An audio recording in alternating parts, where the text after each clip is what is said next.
Everyone, this is Muskan. Welcome to my YouTube channel. उम्मीद करती हूँ आप सभी अच्छे होंगे। तो दोस्तों, इस वीडियो में पढ़ने वाले हैं अपना मैथमेटिक्स, यानी कि आपका क्या है, मैथ में पढ़ने वाले हैं हम अपना रेशियो एंड प्रोपोर्शन, जिसे हिंदी में कहते हैं अनुपात एवं समानुपात। ठीक है, तो अनुपात और समानुपात दोस्तों आज से हमारा चैप्टर नया शुरू हो रहा है। चलिए दोस्तों, वीडियो को करते हैं फटाफट शुरू।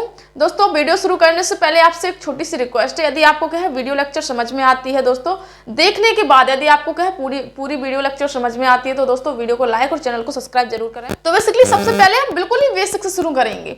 ठीक है, आपको पता है उत्तर प्रदेश दरोगा का 2024 में आपका देखो नोटिफिकेशन जारी होने वाला है।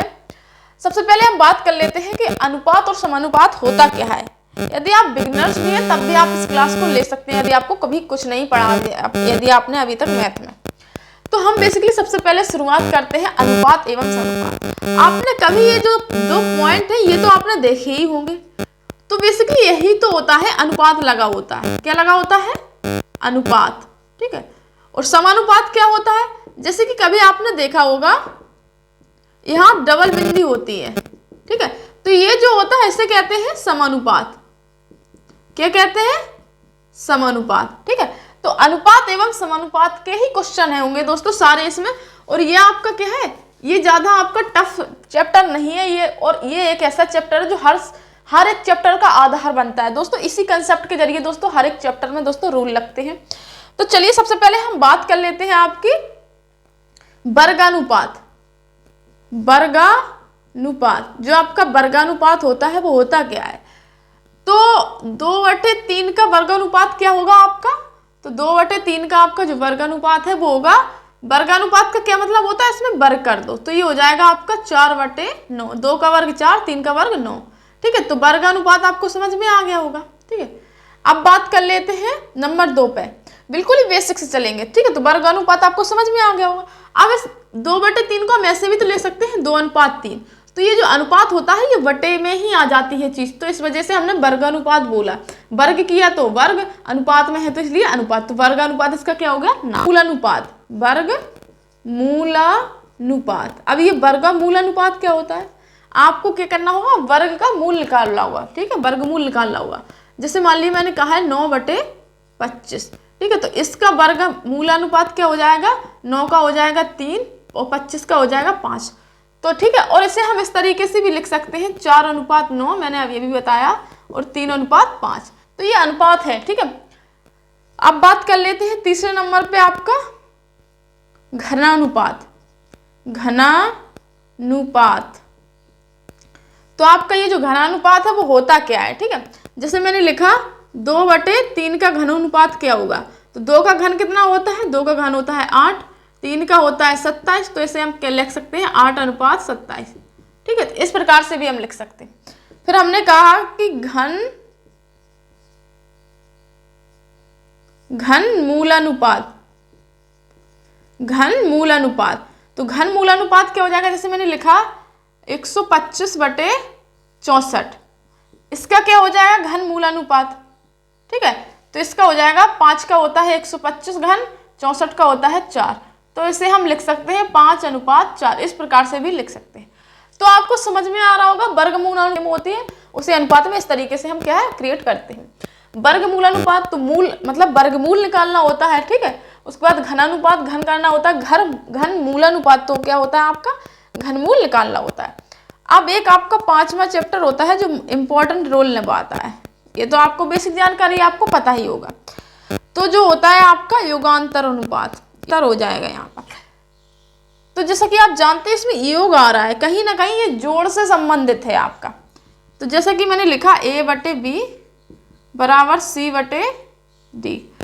तो योगांतर अनुपात में आपका कंसेप्ट क्या होता है? ये जो हर होता है, हर अंश में एक बार जुड़ता है और अंश में से ही ये हर घटता है। जैसे कि मैंने कहा A में से पहले तो B जुड़ेगा। ठीक है, ये हर है, हर एक बार तो जुड़ गया, फिर अंश में से ही एक बार हर घटेगा, तो ये होता है आपका।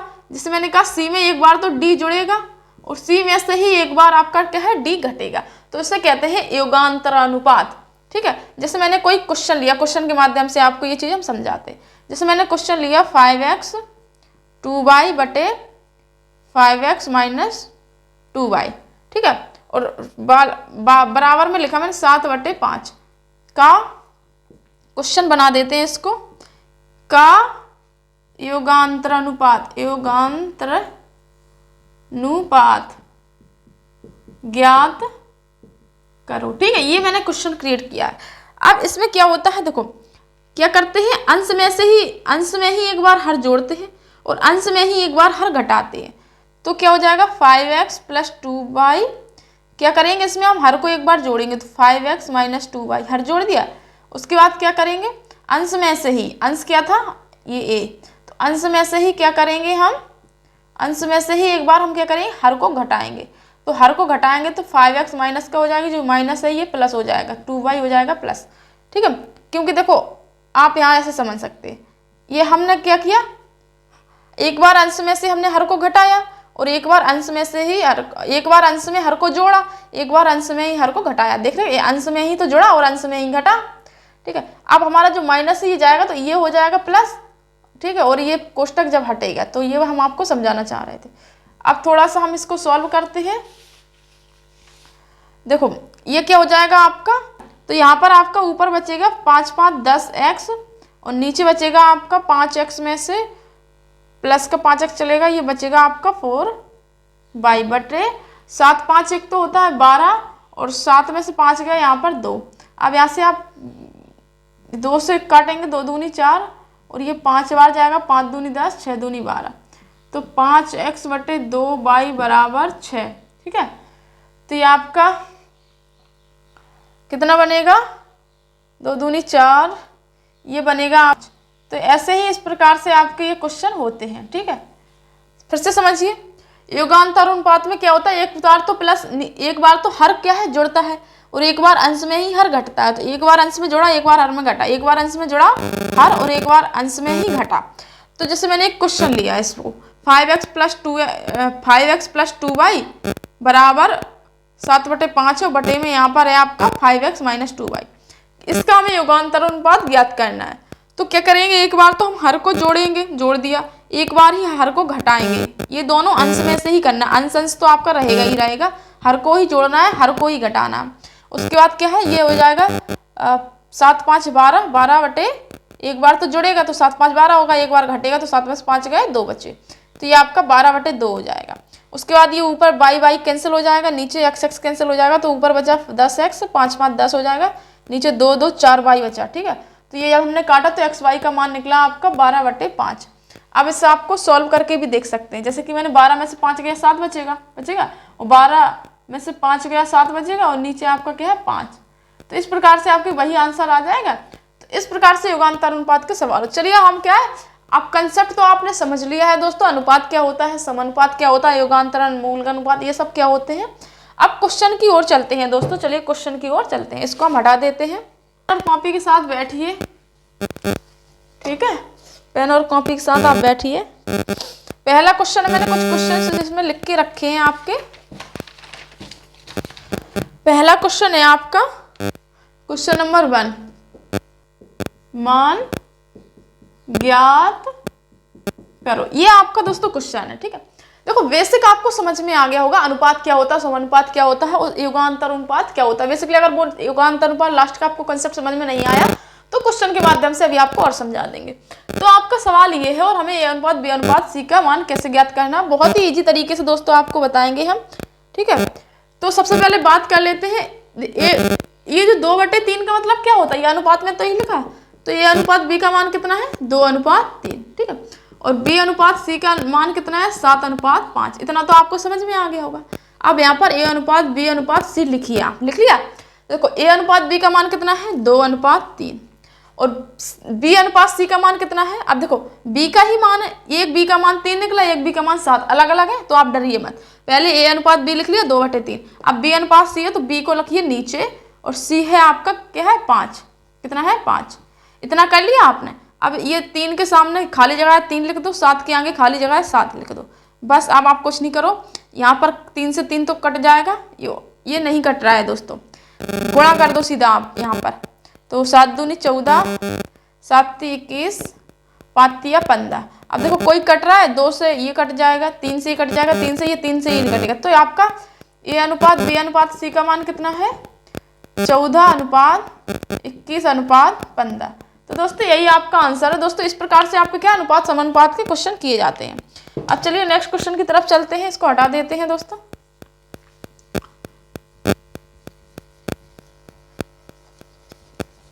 ठीक है, अब नेक्स्ट क्वेश्चन की तरफ चलते हैं। अब आप भी क्वेश्चन लगाने की कोशिश करें, मैं अगला क्वेश्चन बोलती हूँ। इसमें है आपका क्वेश्चन नंबर 2। इसमें कहा गया है ए अनुपात बी का मान है 2:3। ए अनुपात बी का मान कितना है 2:3 और सी अनुपात ए बी, सी अनुपात बी का मान कितना है 5:6। तो ए अनुपात बी अनुपात सी का क्या है मान ज्ञात करना है। ठीक है, तो हमें ए अनुपात बी अनुपात सी का दोस्तों मान ज्ञात करना है। वही आप ट्रिक लगाएंगे, ए अनुपात बी अनुपात सी लिख लेंगे। तो ए अनुपात बी का मान कितना है 2:3। अब देखो यहाँ आप कंफ्यूज मत होइए, ये सी अनुपात बी है तो आप इसे उल्टा करिए। तो पहले बी का लिखिए 6, ठीक है, और सी का लिखिए आप 5। ठीक है, तो बी अनुपात सी 6:5 हो गया। अब 3 के सामने 3 खाली जगह है, लिख दो। 6 के सामने 6, ये खाली जगह है, लिख दो। अब आप यहाँ पर देख सकते हैं यहीं पर कट रहा है तो काट दो इसको। 3 ये चला जाएगा, 3 ये चला जाएगा। ठीक है, और क्या 3 दूनी कितना होता है 6, यहाँ आ जाएगा आपका 2। तो 2 दूनी 4 अनुपात, यहाँ 6 बचा और यहाँ 5। तो आपका यही आपका दोस्तों आंसर हो गया। अब चलिए नेक्स्ट क्वेश्चन की तरफ चलते हैं। नेक्स्ट क्वेश्चन क्या कहा है आपका, क्वेश्चन नंबर 3। इसमें कहा है आपका ए अनुपात बी का मान है कि अब आपके क्या है धीरे धीरे क्या है इंक्रीज होंगे सवाल, थोड़ा सा इजी लेवल से मॉडरेट लेवल तक आएंगे। तो आप बड़े ही ध्यान से वीडियो को देखिए, मैं हर एक सवाल को इजी तरीके से बताने की कोशिश करूंगी। तो ए अनुपात बी का मान दिया है आपका 3:2। कितना है 3:2। तो क्वेश्चन कहाँ है, तो 5A + 2B अनुपात 3A + 4B का मान क्या है ज्ञात करना है। ठीक है, तो आप देख सकते हैं यहाँ से A/B लिख लेंगे। तो A का मान कितना है 3, B का मान कितना है 2। ठीक है, A अनुपात B करेंगे तो A/B यहाँ पर 3/2। तो A का मान कितना है 3 और B का मान कितना है 2। ठीक है, तो यहाँ पर देख सकते हैं 5A, A का मान कितना है 3 है ना, यहाँ पर सही से लिख देते हैं, आपको समझ में नहीं आ रहा। A का मान है 3, तो A का मान 3 रख देंगे हम दोस्तों, 5 × 3 हो जाएगा प्लस 2 × B का मान कितना है 2। ठीक है, अनुपात 3A 3 × A का मान कितना है 3 प्लस 4 × B का मान कितना है 2। ठीक है, तो 5 × 15 प्लस 2 दूनी 4 अनुपात 3 × 9 प्लस 4 दूनी 8, 3 × 9 4 दूनी 8, यहाँ प्लस लगा। ठीक है, अब 15 4 होता है 19, 9 8 17 होता है। तो अब ये एक दूसरे से कटेंगे नहीं दोस्तों, तो यही आपका हो जाएगा आंसर। अब चलिए क्वेश्चन नंबर 4 की ओर चलते हैं। क्वेश्चन नंबर 4 में कहा है आपका यदि 5A - 3B यदि 5A - 3 अनुपात 4A - 2B बराबर 2:3 हो तो A अनुपात B का मान ज्ञात कीजिए। अब यहाँ पर देखिए, सबसे पहले आपको करना क्या होगा, आप लिख लेंगे ऐसे। क्या करेंगे, आप लिख लेंगे। तो 5A - 3B अनुपात का मतलब होता है बटे का चीज, बटे में। तो 4A - 2B ये लिख लिया, ये अनुपात था नीचे आ गया बराबर 2, अनुपात था वो नीचे आ गया। अब आप यहाँ अब आप यहाँ पर देख सकते हैं ये 3 गुणा कर देंगे तो ये 3 का गुणा होगा, 5 × 15A - 3 × 9B बराबर ये हो जाएगा 4 दूनी 8A - 2 दूनी 4B। ठीक है, ये गुणा कर दिया मैंने सभी में। अब ये A है ये है, तो 8A को इस साइड ले आएंगे तो 15 में से 8 गया 7A बचेगा। अब ये 9 उस साइड जाएंगे तो ये 9 हो जाएंगे प्लस के, प्लस में से माइनस के 4 जाएंगे तो 5 बचेगा और बी। ठीक है, अब हम ए बटे बी का यहाँ से मान निकाल लेंगे। ए ये लिखा, बी को हम नीचे ले आए बराबर, 5 हमने रहने दिया, 7 को इस साइड ले आए।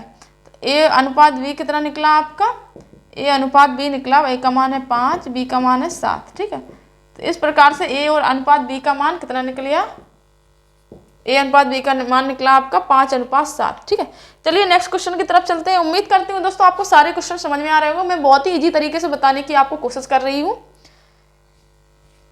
दोस्तों आप वीडियो को लाइक और चैनल को सब्सक्राइब करके हमारा भी मोटिवेशन बढ़ाइए, क्योंकि दोस्तों आप लोगों के लिए हम भी मेहनत करते हैं, तो थोड़ा सा आप उसका मुझे श्रेय दे सकते हैं, नो डाउट। चलिए अब नेक्स्ट क्वेश्चन की तरफ चलते हैं। यदि क्वेश्चनों का लेवल बढ़ता जाएगा धीरे धीरे दोस्तों, आपको पता भी चलेगा और आप सीख जाएंगे। यदि 4p बराबर 6q बराबर 9r है तो p अनुपात q अनुपात r का मान ज्ञात करो। ठीक है, ये है आपका क्वेश्चन। अब आप यहाँ पर देख सकते, सबसे पहले हम आप यहाँ पर 2 का जोड़ा उठाएंगे। 4p बराबर 6q उठा लिया, तो यहाँ पर आप p बटे q करिए, तो p है, नीचे आएगा q बराबर 6 तो लिखा ही रहेगा, नीचे आएगा आपका 4। तो यहाँ पर देख सकते हैं, इसको काट भी सकते हैं, तो 3:2 आपका अनुपात बनेगा। ठीक है, तो p q का अनुपात तो निकल आया 3:2। अब यहाँ से हम ये 2 उठाएंगे लास्ट वाले। ठीक है, अब इसमें क्या करेंगे, हम 6q बराबर 9r लिखेंगे, तो ये q रहने देंगे, ये r को ले आएंगे नीचे, तो वहाँ 9 का 9 ये आ जाएगा आपका। जो गुणा में चीज़ होती है वो हर में आ जाती है। ठीक है, और जो गुणा में होती है वो इस साइड हर में आ जाती है। तो हमने 9 को q के साइड ले आया और 9 के नीचे 6 को ले आए, तो 3 3 का 9, 3 दूनी 6। अब यहाँ पर p अनुपात q अनुपात r लिखिए। p q का मान लिखिए पहले 3:2। अब q r का कितना है, यहाँ है 3:2। ठीक है, उसके ही नीचे जस्ट लिखते हैं, फिर हम यहाँ पर लिखेंगे 2 की जगह खाली है 2 लिख देंगे, आगे 3 की जगह खाली है 3 लिख देंगे। अब हम क्या करेंगे, 3 3 का 9, 3 दूनी 6 गुणा कर देंगे, 2 दूनी 4। तो आपका क्या है, p अनुपात q अनुपात r कितना निकला, 9:6:4। ठीक है दोस्तों, इस प्रकार से आपके क्वेश्चन कराए जाते हैं अनुपात एंड समानुपात के। अब चलिए आपका क्या है, नेक्स्ट क्वेश्चन की तरफ चलते हैं आपका, कि नेक्स्ट क्वेश्चन आपका क्या कह रहा है। तो इस प्रकार से आपके सारे क्वेश्चन कराए जाते हैं। अब क्वेश्चन नंबर 5 की तरफ चलते हैं। क्वेश्चनों के माध्यम से दोस्तों आपको क्या प्रैक्टिस भी होती जाइए और आपका क्या है, सारे कॉन्सेप्ट भी सॉल्व होते जाएंगे। अभी आप क्वेश्चन है अगला आपका, यदि 4a बराबर 5b, 4a बराबर 5b बराबर 8c है, तो आपका मान पूछा है a अनुपात b अनुपात c का मान बताइए। ठीक है, तो ये आपका क्वेश्चन लिखा हुआ है, इसको कैसे करते हैं समझ लीजिए। तो हम क्या करेंगे, 4a बराबर 5b पहले लिख लेंगे, तो ये a के बटे में आएगा, b गुणा में है तो नीचे आ जाएगा, a अनुपात a बटे b हो जाएगा। ये 5a लिख रहने देंगे, 4 को ले आएंगे नीचे, तो आपका a अनुपात b निकल आया। अब यहाँ से अब इतना 2 उठाइए। ठीक है, पहले ये 2 उठाए थे, अब नीचे के ये 2 उठाएंगे, तो 5b बराबर 8c, तो v बटे c बराबर 8 को वहीं लिखेंगे, यहाँ आ जाएगा। तो आप देख सकते हैं ये मान निकल आए। ठीक है, तो अब क्या करेंगे, हम इसमें हम a अनुपात b अनुपात c लिख देंगे। तो a b का मान कितना है, 5:4, और b c का कितना है, नीचे से लिखेंगे 8:5। ध्यान रखिए हमेशा उसके नीचे ही लिखेंगे कि अगर b के 2 मान है। ठीक है, यहाँ क्या करेंगे, 4 की जगह खाली थी तो 4 लिख देंगे, और 8 की जगह खाली थी तो यहाँ 8 लिख देंगे। ये जो संख्या होती है इसके ही जस्ट ये लिखते हैं, और ये जो संख्या होती है इसके वाला ये लिखते हैं। अब आपका कट रहा है तो काट दीजिए, 4 4 दूनी 8 और 4 दूनी 8, ये कट जाएगा, तो आपका आएगा 5 दूनी 10, 4 दूनी 8 और यहाँ पर 5। अब आपका कोई सा नहीं कट रहा है, तो आपका ये अनुपात b अनुपात c कितना निकला, 10:8 अनुपात एंड आपका 5। ठीक है, अब चलिए नेक्स्ट क्वेश्चन की तरफ चलते हैं आपके। नेक्स्ट क्वेश्चन आपका क्या कहता है, क्वेश्चन नंबर 6। 5 क्वेश्चन हमने आपके कर लिए हैं दोस्तों, और क्वेश्चन लिखे हुए हैं। क्वेश्चन अगला बोला है, अब थोड़े से और ये थोड़ा सा कंसेप्ट हाई हुआ है, थोड़ा सा समझिए। इसमें क्वेश्चन नंबर 6 क्या कहा है, क्वेश्चन नंबर 6 में कहा है यदि ए अनुपात बी बराबर यदि ए अनुपात बी बराबर 1/2 अनुपात 3/8, ठीक है, कॉमा बी अनुपात सी बराबर 1/3 और अनुपात 5/9, कॉमा सी अनुपात डी बराबर 5/6 अनुपात 3/4 है तो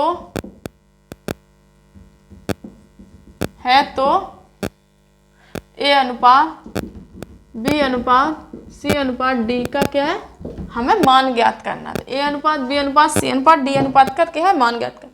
अब देखो सबसे पहले हम इसमें क्या करते हैं, क्या रूल लगता है इसमें, तो ए अनुपात बी का मान कितना है 1/2 अनुपात 3/8, ठीक है। यहाँ नो डाउट आप क्या करिए, एलसीएम लिए, तो एलसीएम तो 8 ही आएगा, 2 चौको 8 अनुपात 4, 8 से 8 कैंसिल, तो यहाँ 3 बचेगा, ठीक है। तो आपका ए अनुपात बी का मान कितना निकला आपका 4/3, नीचे से हटा दीजिए, इससे कोई मतलब नहीं होता है, ठीक है। तो आपको समझ में आ गया होगा ए अनुपात बी का मान कितना निकला, इतना। अब यहाँ देखिए बी अनुपात सी का मान क्या निकलेगा आपका, यहाँ लीजिए आप 1/3 अनुपात 5/9, एलसीएम लीजिए 9 आएगा, तो 3 का 9 अनुपात 9 से 9 कैंसिल 5 आएगा आपका, ठीक है। तो ये नो डाउट इसको हटा दीजिए, तो एलसीएम लेने के बाद नीचे की संख्या का कोई मतलब नहीं होता। तो देखो क्या करते हैं हम, सबसे पहले 1/2 3/8 एलसीएम लेंगे, एलसीएम के बाद इस यहाँ 4/3 आ जाएगा, नीचे हर से कोई मतलब नहीं होता, इस प्रकार यही करेंगे।